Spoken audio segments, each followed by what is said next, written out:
Hello and welcome back to our brighter minds YouTube channel. So हम सभी जानते हैं कि इंपोर्ट सब्सटीट्यूशन जो है एक बहुत बड़ा थीम है, बिकॉज इंडिया जो है वो डोमेस्टिक डिपेंडेंट होना चाहता है in terms of raw material and जो की एलिमेंट्स हैं उसके टर्म्स में। और साथ में हम एग्री प्ले भी जानते हैं कि इंडिया के अंदर में एग्रीकल्चर का बहुत बड़ा स्कोप है। उसके अलावा इंफ्रास्ट्रक्चर भी एक ऐसा सेगमेंट है जहाँ बहुत ज़्यादा अपॉर्चुनिटीज़ हैं। तो हम आज एक ऐसे स्टॉक के बारे में डिस्कस करेंगे जो इन तीनों सेगमेंट को कहीं ना कहीं किसी न किसी वे में रिलेटेड है, और उसके साथ ये एक स्पेशल सिचुएशन अपॉर्चुनिटी भी है जहाँ एक डीमर्जर प्ले भी है। तो आज हम Deepak fertiliser and petrochemical corporation limited के बारे में डिस्कस करेंगे। दीपक फर्टिलाइज़र जो है वो इंडिया का one of the largest player है in terms of nitric acid. South east Asia में भी सबसे बड़ा प्लांट जो है वो इसी के पास है।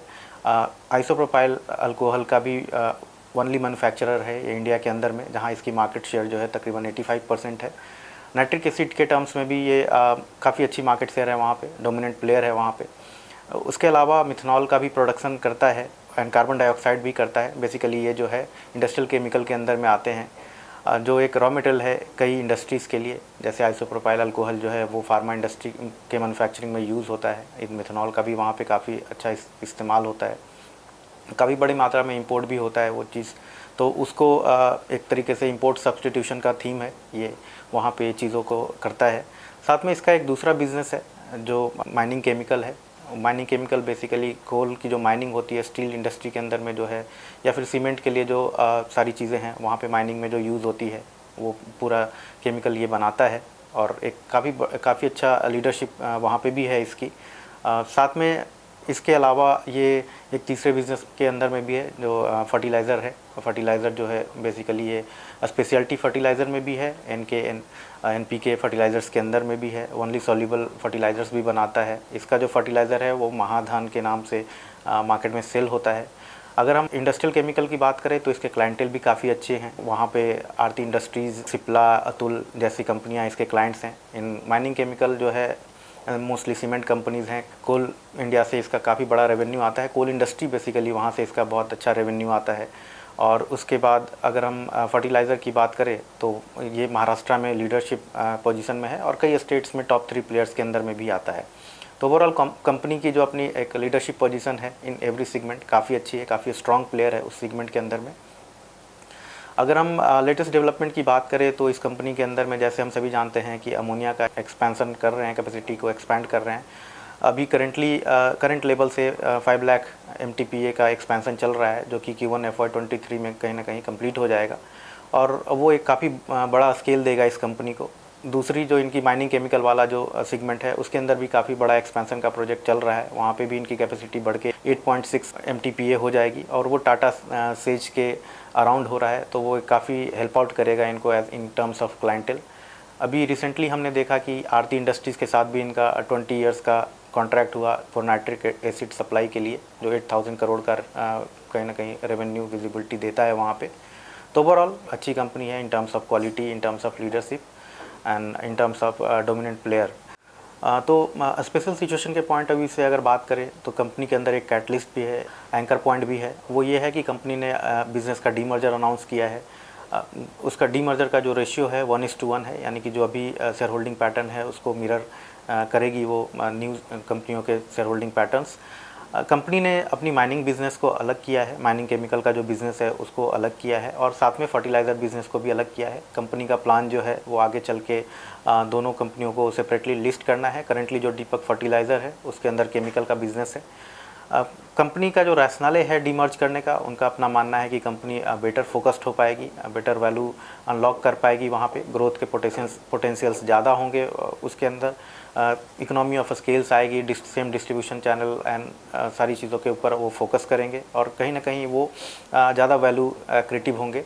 उसके अलावा कंपनी का अपना मानना है कि वो एक कम्पिटिटिव प्राइसिंग से वैल्यू प्राइसिंग की ओर मूव कर पाएगी इन टर्म्स ऑफ क्वालिटी एंड साथ में उनका जो अपना कमोडिटी केमिकल से एक स्पेशलिटी केमिकल के साइड जो स्ट्रेटजिकली जो अपनी मूव कर रहे हैं उसके साइड में वो एक रैशनले बिल्ड है।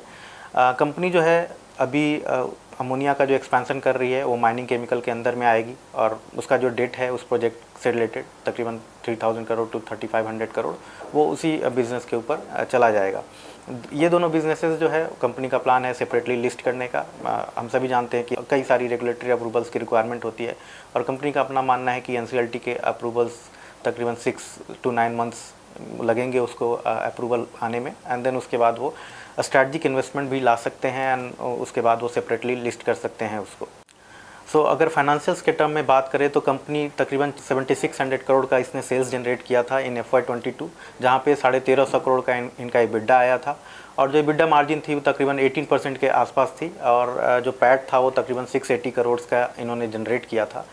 तो कंपनी का जो अभी अमोनिया का एक्सपेंशन चल रहा है, हम सभी जानते हैं कि कंपनी का अपना प्रोजेक्शन है कि वहाँ से इनको 900 करोड़ से 1000 करोड़ का एट फुल यूटिलाइजेशन लेवल पे एक EBITDA के अंदर में ऐड होगा। तो ऑब्वियसली एक काफ़ी अच्छी EBITDA के अंदर में इनका एक ग्रोथ आएगा और उसी के हिसाब से कंपनी की अपनी वैल्यूएशन री रेटिंग होगी। अभी करेंटली अगर हम देखें तो एट करेंट मार्केट प्राइस जो कंपनी है वो EV बाई EBITDA मल्टीपल जो है उसका 5.1 पे ट्रेड कर रहे हैं और हिस्टोरिकली अगर हम देखें 5 ईयर मीडियन वैल्यूएशंस के पॉइंट ऑफ व्यू से देखें तो तकरीबन 7.5 के आसपास ये ट्रेड करते थे। डाउनसाइड रिस्क के पॉइंट ऑफ व्यू से डाउनसाइड EBITDA है, EV बाई EBITDA जो हिस्टोरिकली ये ट्रेड किया है इन्होंने 4.2 के अराउंड किया है, तो डाउनसाइड काफ़ी कैप्ड लगती है इस लेवल पे और विद करंट कैपेसिटी एक्सपेंशन जो Q1 FY24 में आ जाएगी तो उससे जो EBITDA बिल्ड होगा इस कंपनी को एक री रेटिंग में मदद करेगी। करंट मार्केट प्राइस से अगर हम देखें तो तकरीबन 20-30% का इसके अंदर अपसाइड पोटेंशियल है। एट करंट मार्केट प्राइस 663 ये कंपनी वैल्यू जो है वो जनरेट कर सकती है। कंपनी का जो EBITDA मार्जिन है वो 18% है। अगर हम देखें TTM बेसिस पे तो इस काफ़ी अच्छा मार्जिन एक्सपेंशन आया है इनका 21.5% इन हाफ ईयरली बेसिस पे चले गए हैं। साथ में कई और चीज़ें हैं, इतने डेट जो लिया है इन्होंने एक्सपेंशन के लिए उसके बाद भी इनका डेट टू इक्विटी रेशियो जो है 0.4 के राउंड है। एंड कंपनी ने अमोनिया प्रोजेक्ट के एक्सपेंशन के लिए डेट भी लिया है एंड ऑब्वियसली हम सभी जानते हैं कि इतना डेट लेने के बाद भी इनकी बैलेंस शीट काफ़ी क्लीन है। 0.4x का डेट टू इक्विटी मल्टीपल है जो कि एक सेंसिबल लेवल है। साथ में कई चीज़ें भी इस क्वार्टर के अंदर में चेंज हुई हैं। वहाँ पे अगर हम देखें तो FII ने अपना स्टेक जो है वो 5% से बढ़ाया है, DII का भी स्टेक जो है वो 0.5% से बढ़ा है। तो एक अच्छा इंस्टीट्यूशनल इंटरेस्ट दिखा है इस स्टॉक के अंदर में। ओवरऑल चीज़ें जो जिस तरीके से आगे प्ले आउट होंगी, कैपेसिटी एक्सपेंशन रोल आउट होगा, कंपनी की री रेटिंग की पॉसिबिलिटीज़ काफ़ी हाई लगती है और करेंट मार्केट प्राइस पे एक रिस्क रिवॉर्ड रेशियो जो है वो काफ़ी फेवरेबल है। So as part of disclosure we might have suggested this stock to our clients, so take your own due diligence before taking any action.